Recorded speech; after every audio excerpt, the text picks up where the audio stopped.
salvó, pero no para hacer lo que quieras. Hola querido hermano, querida hermana. Qué alegría poder compartir contigo un nuevo capítulo de esta hermosa serie, Romanos, el Evangelio que transforma vidas. Hoy hablaremos de algo que a veces muchos confunden, la gracia de Dios. ¿Será que ser salvo significa tener permiso para hacer lo que queramos? Algunos piensan que sí, pero Pablo nos enseña algo muy distinto. Dios no nos salvó para que sigamos viviendo igual, sino para darnos una vida nueva, libre y llena de propósito. Porque la verdadera libertad no está en hacer lo que uno quiere, sino en aprender a vivir como hijos amados de Dios. Entonces, déjame preguntarte algo. ¿Estás usando la gracia como excusa o como fuerza para vivir en victoria? La seguridad que Dios nos dio. Imagínate que estás en medio del mar, cayendo al agua sin poder nadar. De pronto, alguien salta, te agarra del brazo y te saca a la superficie. Eso, querido hermano, se llama ser rescatado. Y cuando Dios te rescató, no fue para volverte a tirar al mar, sino para llevarte a tierra firme. Pablo enseña en Romanos que la salvación en Cristo nos da una posición firme, no porque seamos perfectos, sino porque dependemos de la gracia de Dios que nos fortalece día a día. No se trata de mantenernos de pie por nuestras fuerzas, sino de aprender a confiar en las suyas. Esa gracia no es una emoción pasajera ni una promesa débil. Es el poder constante de Dios que te levanta cuando caes, que te anima cuando sientes que ya no puedes y que te recuerda, hijo, no caminas solo. Dios no cambia de opinión. Cuando Él dijo, no hay condenación para los que están en Cristo Jesús, lo dijo con autoridad y con amor. Nada, absolutamente nada, puede separarte de su misericordia mientras camines tomado de su mano.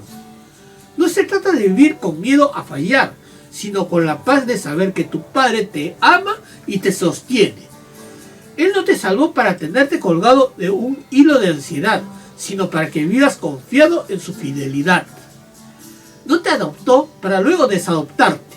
Cuando te llamó hijo, fue para siempre. Así que, hermano, respira tranquilo. Tu vida está en las mejores manos, no por lo fuerte que eres, sino por lo fiel que es Él. Si Dios ya te rescató del mar, ¿por qué seguir nadando como si fueras a ahogarte?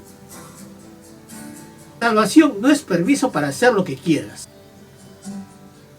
Pablo sabía que muchos iban a malinterpretar la gracia. Y todavía hoy pasa. Hay quienes dicen, bueno, si ya soy salvo, puedo hacer lo que quiera. Total, Dios me perdona. Error garrafal.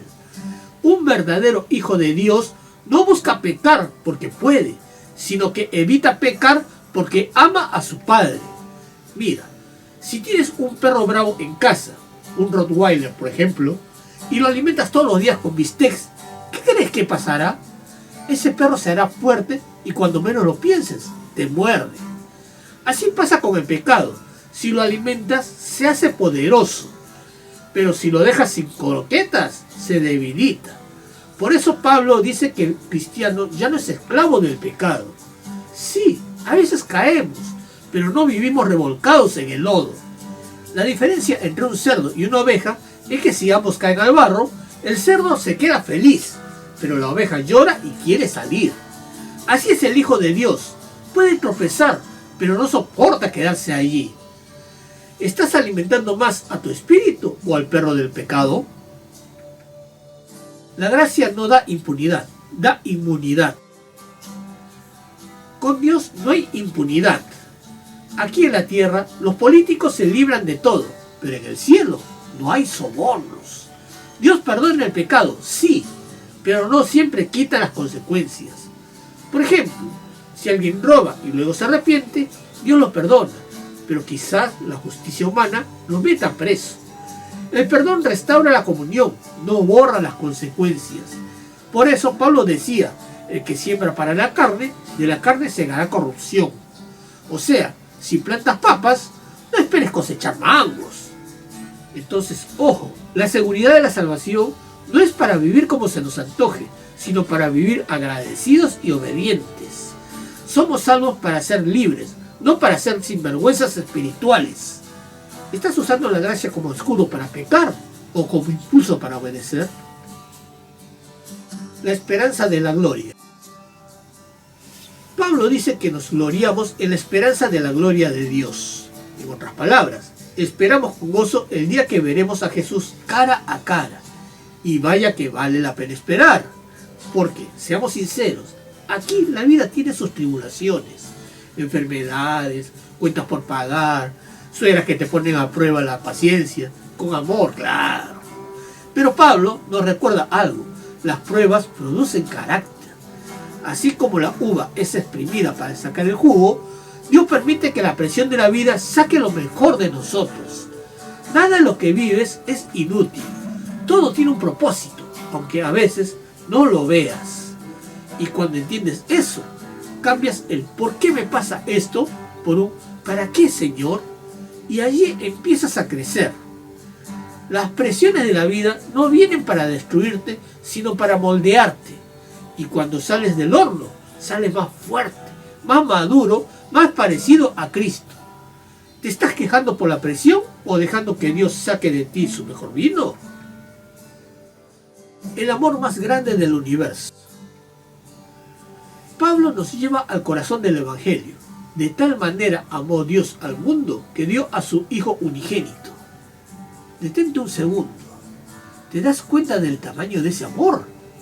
Ni la ciencia puede medirlo. Dios, el ser más grande que existe, entregó lo más grande que tenía, su propio Hijo. Y lo hizo por ti. Sí, por ti. No por el vecino más espiritual, ni por el pastor, ni por los super santos. Por ti, tal como eres. Y lo hermoso es que ese amor no se agota. No hay pecado que lo destruya, ni distancia que lo debilite. Y cuando lo entiendes, ya no quieres huir de Dios, sino correr hacia Él. Antes de que tú nacieras, ya te había amado. Y si te amó cuando estabas perdido, imagínate cuánto más te ama ahora que eres su hijo. Si Dios amó tanto cuando estábamos lejos, ¿cómo no te amará ahora que estás en casa? Sellados para siempre. Efesios dice que fuimos sellados con el Espíritu Santo, una palabra que significa garantía, como cuando compras algo con garantía de por vida, pero esta sí es de verdad. Cuando el Espíritu Santo vino a ti, Dios puso su marca: este me pertenece, y no hay diablo, tentación ni caída que borre ese sello. Eres de Cristo y punto. El Espíritu Santo no está en ti como un inspector, sino como un acompañante. Te guía, te consuela, te recuerda quién eres cuando se te olvida. Así que la próxima vez que sientes culpa, no huyas, acércate. El Espíritu no te empuja lejos, te atrae al Padre. Y cuando te mires al espejo, repite con gozo: soy hijo de Dios, sellado con su Espíritu, amado y perdonado. Eso no es orgullo, es gratitud. ¿Estás viviendo como alguien sellado por Dios o como alguien que todavía espera su firma? El gozo del cristiano. El gozo del cristiano no depende de que todo vaya bien, depende de saber que todo lo que sucede Dios lo usa para bien. Por eso Pablo podía cantar en la cárcel. Por eso algunos creyentes sonríen incluso en medio de la tormenta, porque han aprendido que la fe no es evitar el dolor, sino atravesarlo con propósito.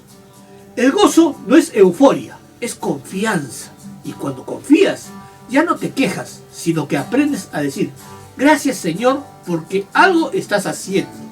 Así que si estás pasando una prueba, no digas: ¡ay, otra vez!, sino: Señor, haz tu obra en mí. Y verás cómo tu fe madura, cómo tu carácter cambia y cómo tu gozo se vuelve contagioso.